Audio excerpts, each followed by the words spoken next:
Dr. Amanda Miller stared at the holographic display floating above her lab bench, her coffee long since gone cold. The numbers couldn't be right, but she'd checked them 13 times. The quantum tunneling experiment had worked in a way that defied every known law of physics. "Jake, come look at this," she called to her research partner, Dr. Jacob Martinez, who was dozing in his chair after their 18-hour research session. "I think we just broke reality." Jake stumbled over, his eyes bloodshot but alert. "What am I looking at?" "Amanda, remember how we were trying to study quantum tunneling effects on dark matter particles?" She manipulated the hologram, expanding a section of data. "Well, we did that. But look at the space-time readings around the test chamber." Jake's eyes widened as he processed the information. That's a micro-singularity. But it's stable. That's impossible." "Exactly." Amanda pulled up another dataset. "And when we hit it with the quantum resonance field, look what happened to the test particle." The hologram showed a simple diagram. A particle entering the field on one side and emerging instantaneously on the other. But the distance between points was nearly 2 meters, far beyond any quantum effect ever recorded. "Holy shit," Jake whispered. "We just invented faster than light travel, didn't we?" Amanda nodded slowly. "By accident. Because nobody ever thought to combine quantum tunneling with controlled micro-singularities before. Probably because everyone thought it would tear the universe apart." The implications started to sink in. Humanity had been searching for a way to break the light-speed barrier for centuries. The Nebraska Quantum Research Facility was supposed to be working on more efficient quantum computers, not revolutionizing space travel. "We need to call Director Phillips," Jake said, already reaching for his phone. "Wait." Amanda grabbed his arm. "Before we do that, we need to run one more test. Something big enough to prove this isn't just some quantum quirk." They spent the next hour setting up the experiment. A baseball-sized sphere of tungsten was placed in the test chamber. The quantum field generators hummed to life, and the air crackled with potential energy. Recording started. Jake announced from behind the safety shield, "Initiating quantum field in 3, 2, 1. The sphere vanished. On the monitor showing the reception chamber 20 meters away, it appeared instantly. No flash, no sound, just there. Temperature reading normal, no structural damage. Amanda read out, her voice shaking with excitement. Time displacement, 0. We just moved a macroscopic object through space, without it ever actually traveling through the intervening distance. Jake was already running the numbers on his tablet. The energy requirements are surprisingly low too. The micro-singularity acts as a catalyst rather than a power source. This is actually practical. "Do you know what this means?" Amanda asked, still staring at the sphere that had just broken physics. "Yeah, it means the stars aren't just in reach anymore. They're our next-door neighbors." Neither of them noticed the brief energy spike their experiment had caused, nor the ancient sensor array at the edge of the solar system that detected it. The array had been placed there millennia ago by the Galactic Council, programmed to watch for signs that humanity might be approaching FTL capability. Its makers had expected it to be silent for at least another 1,000 years. Now, for the first time in centuries, it sent a signal deep into space. The message was simple: impossible energy signature detected. Investigation required. The breakthrough that would change the galaxy had arrived, and the Council's comfortable order was about to be shattered by a species they had dismissed as primitive dreamers. Back in the lab, Amanda and Jake were already planning their next test, unaware that their discovery was about to draw the attention of powers they never knew existed.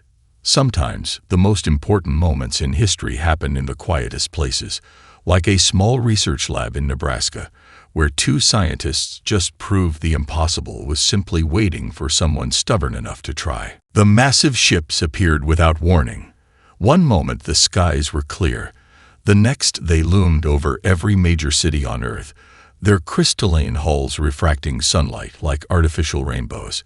Humanity's first contact should have been a moment of celebration. Instead, Dr. Amanda Miller found herself gripping the edge of her seat in the United Nations Security Council chamber, her knuckles white with tension. High Observer Zixtal of the Galactic Council stood before the assembly, his iridescent robes shifting colors with each graceful movement. His translator rendered his words in perfect English, but the condescension in his tone needed no translation. "We come to welcome humanity into the greater galactic community," the alien diplomat announced, his 4 eyes blinking in an unsettling pattern, "and to guide you toward proper technological development. Your recent experiments with faster-than-light travel have caught our attention." Amanda exchanged a glance with Jake, who sat beside her. They'd spent the last 3 months refining the Miller drive, unaware they were being watched. With all due respect, the U.S. President spoke up. "We weren't aware we needed permission to develop our own technology." Zixtal's skin rippled in what Amanda recognized as their species' expression of amusement. "Permission? No, but guidance is essential. Your method of achieving FTL travel is fundamentally unstable. The use of micro-singularities has been banned across civilized space for millennia." Unstable. Amanda couldn't stay silent any longer. She stood, ignoring the protocol officer's frantic gestures. "We've conducted over 300 successful tests without a single anomaly. The quantum field containment makes the process safer than traditional nuclear power." The High Observer's translator crackled as he responded. "Dr. Miller, I presume your enthusiasm is charming. But surely you understand that species far more advanced than humans have determined these technologies to be too dangerous for general use." Jake stood up next to her. "Then how do you explain the stable micro-singularity we've maintained for the past 3 months?" A ripple of murmurs ran through the alien delegation. Zixtal's color shifted to a deep purple. "Impossible. No species has ever." The president smiled. "Madam Secretary, I believe it's time." The Secretary of Defense pressed a button on her console. The chamber's main display lit up with live footage from the Mojave Desert. The ground split open, and a sleek ship rose from the hidden facility below. Its hull gleamed with the same dark material as the test chamber where Amanda had made her discovery. "The U.S. Horizon," the Secretary announced. "Our first FTL-capable vessel, already tested in 3 lunar orbits using the Miller drive." Amanda watched with satisfaction as Zixtal's composure cracked. The alien's skin went from purple to an ashen gray. "You've already built a ship without consulting the Council. This is unprecedented." "No," Amanda corrected him. "This is humanity. We don't wait for permission to push boundaries. We've spent our entire history doing what others claimed was impossible." The High Observer's next words carried an edge of threat. "The Council cannot allow uncontrolled proliferation of dangerous technology. You will cease production immediately and share all research data for proper analysis." The President's response was diplomatic but firm. "We're happy to share our research, High Observer, but we won't stop development. The Miller drive works, it's safe, and it's going to help us explore the galaxy." "Then you leave us no choice," Zixtal's translator added, an ominous undertone to his words. "The Council will have to take steps to protect the galaxy from human recklessness." As the alien delegation swept out of the chamber, Jake leaned close to Amanda. "They're scared," he whispered, "not of the technology being dangerous, but of what it means for their control," Amanda finished. She watched the aliens leave, remembering the strange data patterns they detected during their tests. "I think we need to look deeper into why they're so afraid of our drive system." Neither of them could have known that their discovery had already sparked a fire that would soon sweep through the galaxy, breaking chains that had held for millennia. The age of council control was about to end, and it had started in a lab in Nebraska with 2 humans who didn't know when to quit. Dr. Amanda Miller's lab had become a fortress. Armed guards patrolled the corridors of the Nebraska Quantum Research Facility, and defense turrets tracked the movement of every bird that flew too close. It had been 2 weeks since the Council's ultimatum, and every nation on Earth was preparing for the worst. "Amanda, you need to see this." Jake's voice crackled over the intercom. He'd been running deep analysis on the quantum noise patterns they'd collected during their FTL tests. She found him in the data center, surrounded by holographic displays showing waveform patterns she'd never seen before. "What am I looking at?" "Echoes," he said, his eyes bright with excitement. "When we create the micro-singularity, it's not just warping space. It's creating a window into the quantum background radiation of the universe. And look what I found hidden in the static." He manipulated the display, and suddenly, the chaotic patterns resolved into something else. A signal, regular pulses that couldn't be natural. "That's artificial," Amanda breathed. "But these patterns are at least 10,000 years old," Jake finished. "We're picking up quantum ghost images of ancient transmissions, and they're using the exact same frequency range as our drive." Amanda's mind raced with the implications. "You're saying someone else discovered this technology before?" "Long before the Council." And they were silenced. A new voice joined them. They turned to see General Sarah Hayes, the head of the newly formed Space Defense Initiative. "We've been doing some digging of our own." The general activated her own display, showing surveillance footage of Council ships. "Our deep space probes have detected something interesting. The Council's ships. They're using a drastically less efficient version of FTL travel. They have to follow specific, safe routes through space. But according to their own public records, they've had this technology for over 50,000 years. No innovation in 50,000 years." Jake scoffed. "That's not development, that's stagnation." "Exactly," the general agreed. "And now we know why. They're not protecting the galaxy from dangerous technology. They're protecting their control over FTL travel routes." Amanda started pacing, her mind connecting the dots. The ancient signals, the Council's fear of our drive. They've done this before. When a species gets close to discovering true FTL technology, they shut them down, the general finished. "But they've never dealt with humans before." A junior officer burst into the room. "General, the Council fleet is moving. They're establishing a blockade formation around our solar system." Instead of fear, Amanda felt a surge of determination. "How many ships do we have ready?" 15 completed. Another 30 in final assembly," the general replied. "But the Council fleet numbers in the thousands." "Numbers don't matter," Amanda said, already pulling up the quantum field data. "Our drive doesn't just let us go faster than light. It lets us go where they can't follow." "Jake, remember those impossible routes you mapped through the quantum noise?" Jake's eyes widened. "The paths between their established lanes. They think those areas are impassable. Because they never figured out how to properly control the micro-singularities." Amanda finished. "We're not going to fight their blockade. We're going to go around it."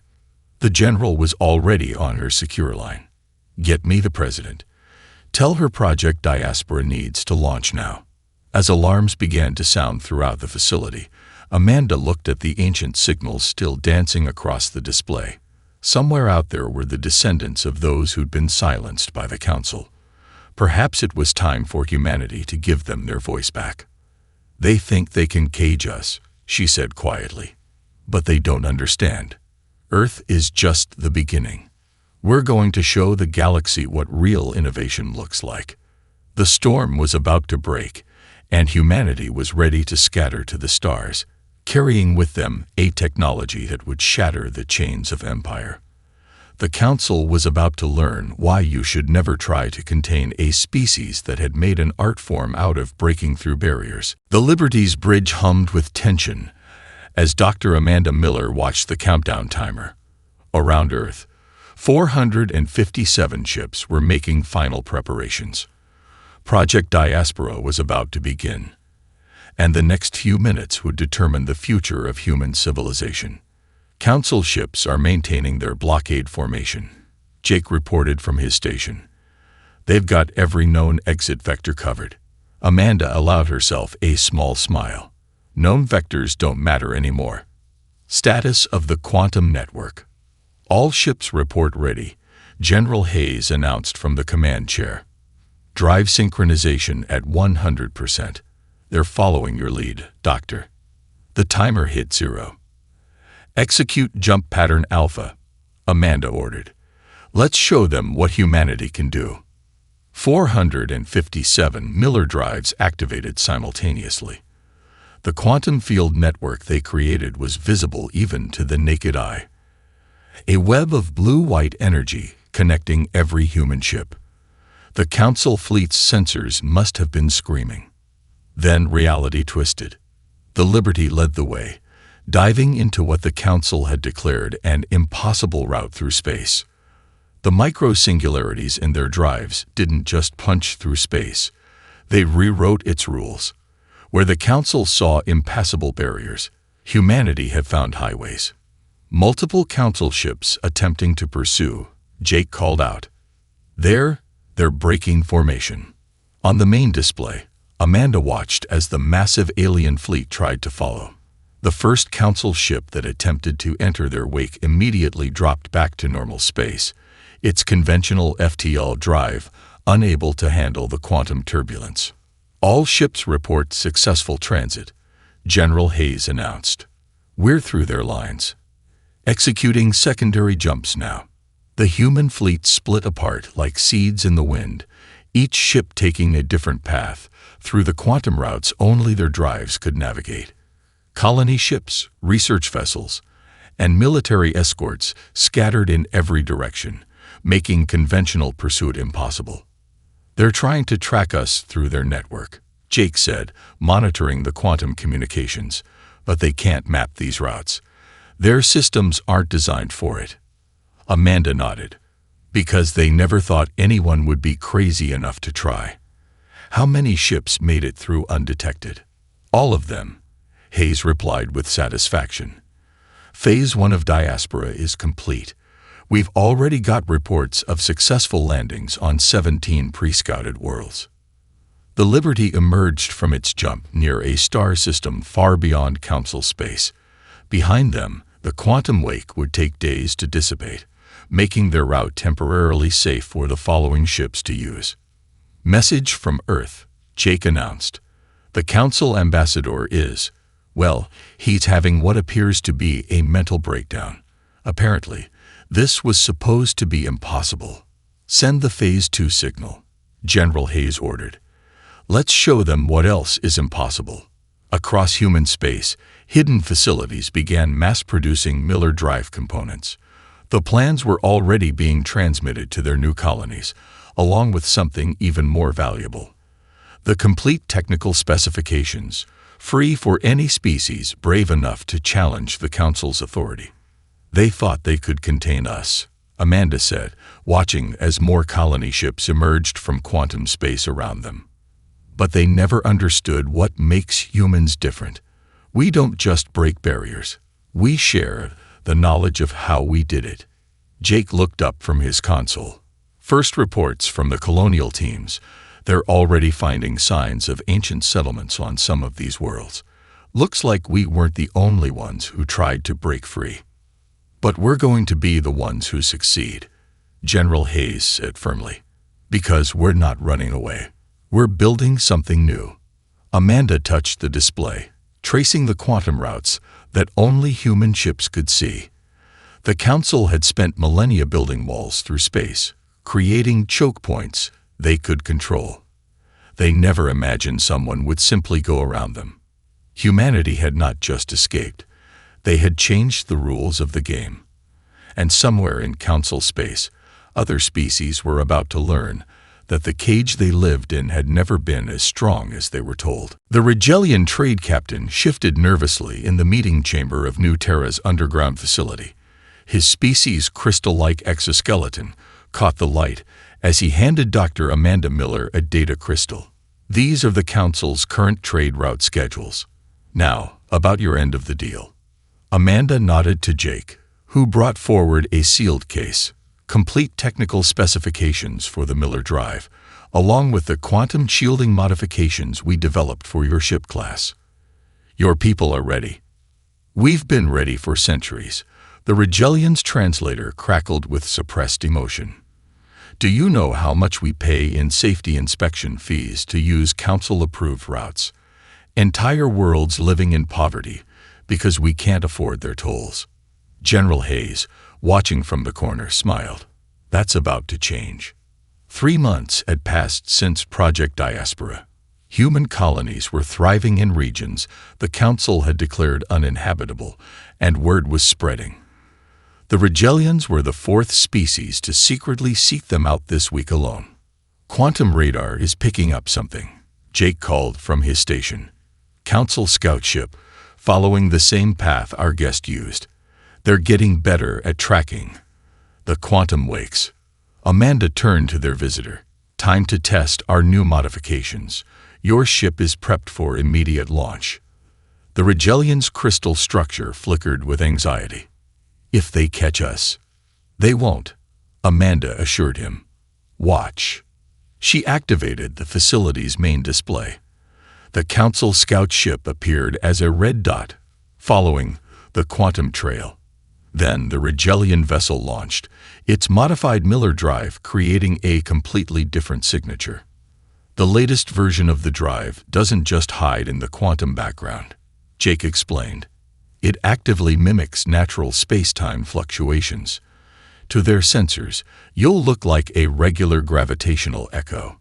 They watched as the Council ship passed right by the escaping vessel, continuing to follow the now cold trail into empty space. Impossible, the Regellian whispered. You'll be hearing that word a lot, General Hayes said. Humans specialize in it. After their guest departed, Amanda reviewed the latest reports from across human space. 23 species had now successfully replicated the Miller drive. The Council's carefully controlled trade routes were becoming obsolete as ships simply bypassed them entirely. Message from the Cthid, Jake announced. Their first military vessel with our drive modifications just completed testing. They're extremely enthusiastic about the combat applications. Amanda remembered the warrior species representatives, how their eyes had lit up when they realized what tactical FTL jumps could mean for space combat. The Council's not going to be able to keep this contained much longer. They're already losing control, Hayes noted. Our deep space arrays are picking up more unregistered FTL signatures every day. Species are building their own ships in secret, using the plans we provided. A junior officer rushed in. Dr. Miller, we're detecting massive energy spikes from the quantum background array. Amanda hurried to the scanner room. Jake and Hayes close behind. The quantum background radiation they'd been studying had changed. Where before they'd found only ancient echoes, now there were new signals. These are active transmissions, Jake said in awe, using the same frequency range as the ancient ones we found. Someone out there was waiting for this technology to return. The Council didn't get them all, Amanda realized. Some of the ancient species went into hiding, waiting for a chance. Multiple signals now, the officer reported. They're responding to each other. Some kind of network activating. Amanda watched the data streams flow across the display. The Council had spent millennia building their power on control and suppression. But they'd made one critical mistake. They'd given their victims time to prepare, to hide, to plan. And now humanity had given them the key to their chains. Send a response on the same frequency, she ordered. Tell them humanity is ready to listen and to help. The galaxy was waking up. and the Council was about to learn that some forces, once set in motion, could never be contained. The Council fleet emerged from FTL in perfect attack formation above Freedom's Landing, 10,000 ships strong. Their energy weapons charged, shield arrays humming with power as they prepared to make an example of humanity's largest colony.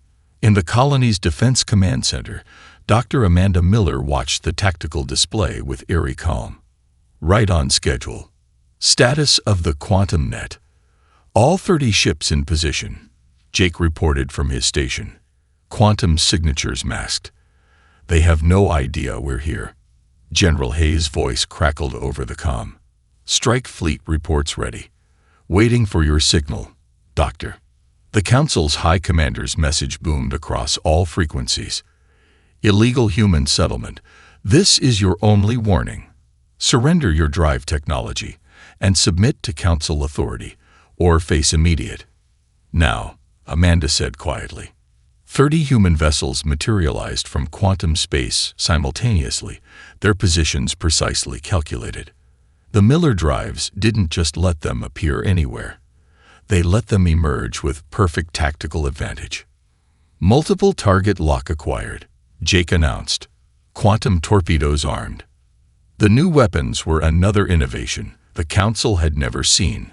Warheads that used micro-singularities to briefly create localized areas of distorted spacetime. They didn't need to destroy enemy ships. They just had to disrupt their conventional FTL drives. Fire first salvo, Hayes ordered.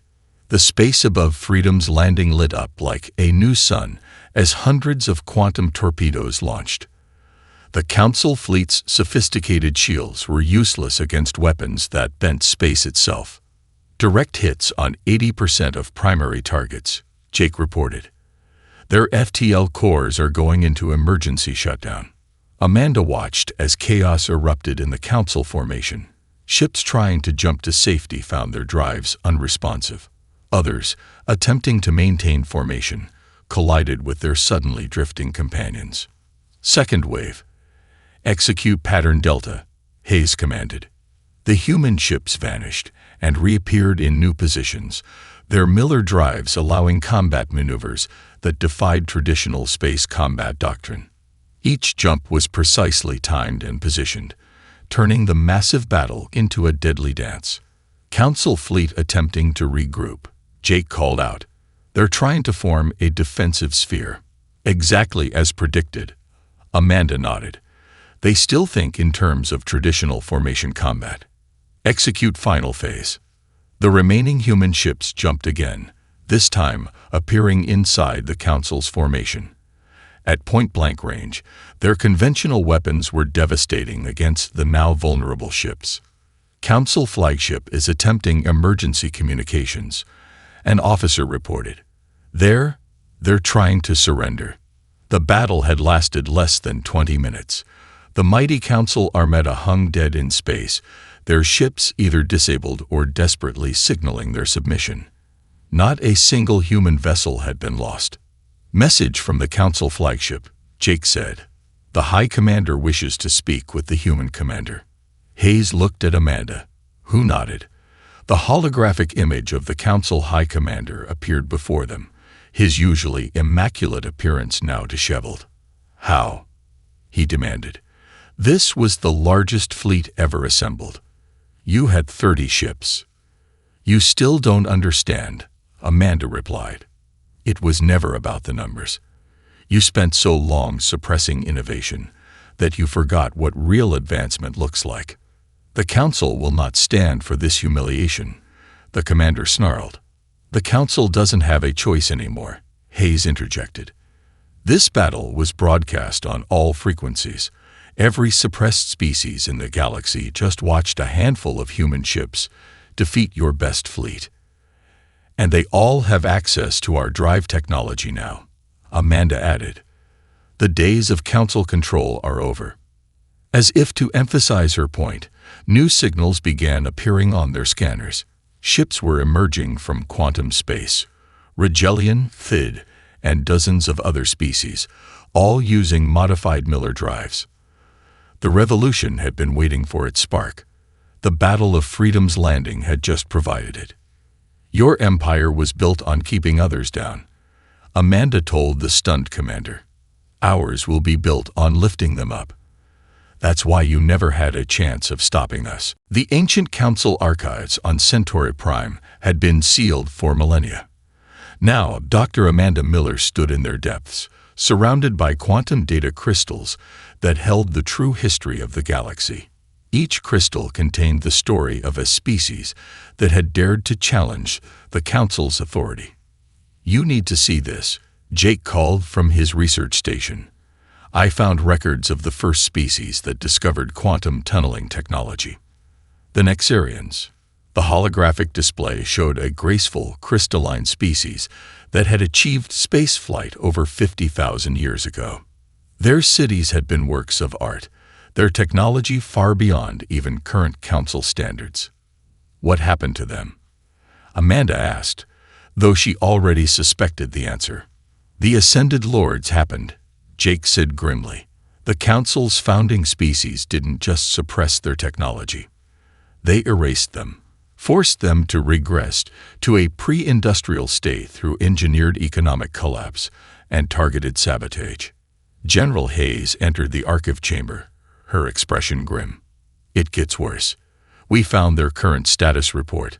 The Nexarians are still around, living as primitive farmers on their homeworld, never knowing they once touched the stars. Amanda's hands clenched into fists. How many others? Dozens, Jake reported. The quantum archaeology team has found evidence of at least 47 species that were systematically suppressed. Some were destroyed completely. Others were forced into technological regression, all because they developed technology that threatened the Council's control. Send this to every colony and allied species, Amanda ordered. The galaxy needs to know the truth. The response was swift and devastating. Within days, multiple Council member species declared their independence. The Regelians, now armed with both human technology and the truth about their own suppressed history, led the charge. Message from the Cthid High Command. An officer reported. They'd found evidence that their own early quantum research was sabotaged by Council agents 3 centuries ago. They're quite angry. The Council's inner systems are in chaos, Hayes added. 6 more member species have requested our protection. They're afraid the Ascended Lords will try to force them back into line. Amanda studied the latest reports. The Council's carefully maintained power structure was collapsing like a house of cards. Species that had been afraid to question authority for millennia were finally finding their voice. New quantum signals detected, Jake announced excitedly. Remember those hidden networks we found? They're not just communication systems. They're entire hidden civilizations that escaped the Council's purges. They've been waiting for this moment for thousands of years. The main display lit up with new contacts. Ships of unknown design were emerging from previously unmapped regions of space, all using variations of quantum drive technology. The hidden ones had maintained their advanced technology in secret, waiting for the day the Council's power would break. They're requesting contact, Jake said. Their message, it's in the same format as the ancient signals we first detected in the quantum background. Amanda felt a chill. They're the descendants of the first rebels, the ones who refused to be suppressed. The Ascended Lord's fleet is moving, Hayes reported. They're abandoning their capital systems, trying to retreat to their core worlds. Let them run, Amanda said. Their time is over. The age of suppression dies today. As if to emphasize her words, the quantum network lit up with activity. Ships from 100 species, both known and hidden, were converging on their location. Each one had a story of Council oppression. Each one had chosen to rise up. The Council didn't just fail, Amanda realized. They created their own worst nightmare.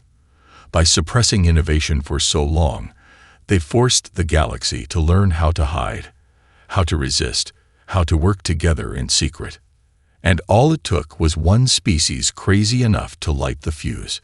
Jake added with a smile. The revolution wasn't just about technology anymore. It was about freedom. The freedom to innovate, to explore, to reach for the stars without fear. Humanity had given the galaxy back its future, and not even the Ascended Lords could take that away again. The Great Hall of Harmony had been built in just 3 months, using technology from a dozen different species.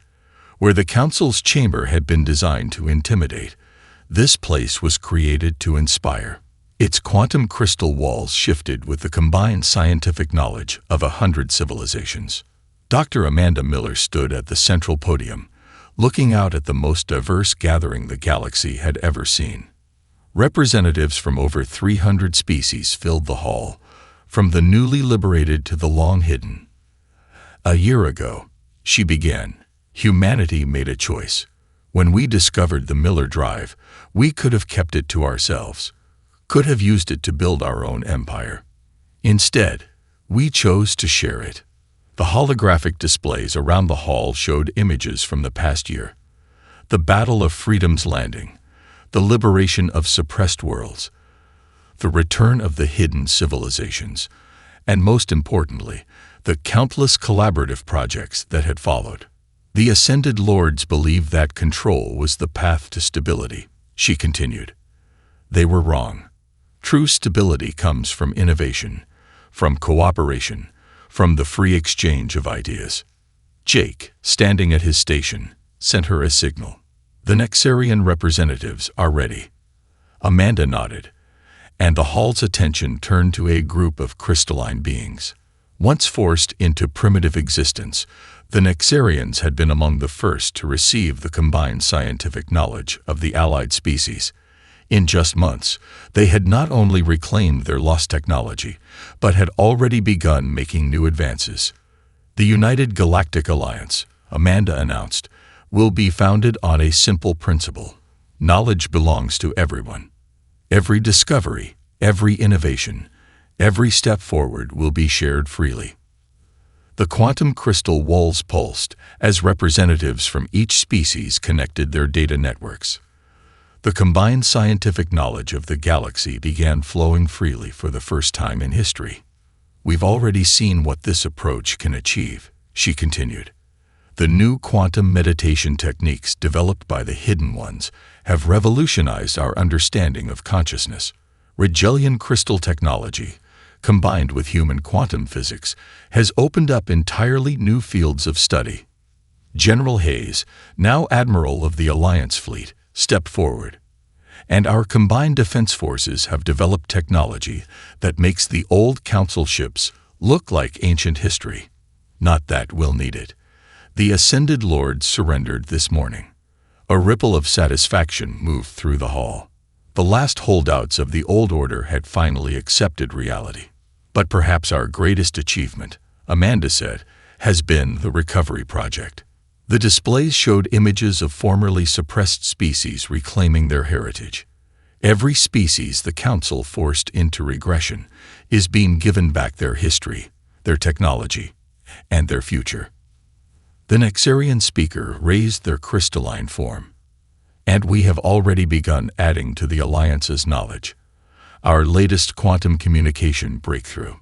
They were interrupted by an excited commotion from the scientific section. Jake rushed to Amanda's podium, his eyes wide with excitement. The combined quantum network, he said breathlessly. With all these species connected, we're detecting something new in the background radiation, something bigger than anything we've seen before. Amanda smiled. Put it on display. The hall's holographic system showed what the network had detected. Patterns in the quantum background that suggested the existence of other galaxies filled with life and technology, waiting to be contacted. This, Amanda addressed the hall, is why we share knowledge. Every species has a piece of the puzzle. Together, we can see the whole picture. And what we're seeing now is just the beginning. The representatives erupted in excited discussion. The dream of intergalactic contact, something the Council had dismissed as impossible, was suddenly within reach. Humanity's greatest strength was never our technology, Amanda concluded. It was our belief that the universe belongs to everyone. That knowledge should be free. That together, we can achieve the impossible. The age of suppression was over. The age of discovery had begun. And this time, every species would rise together.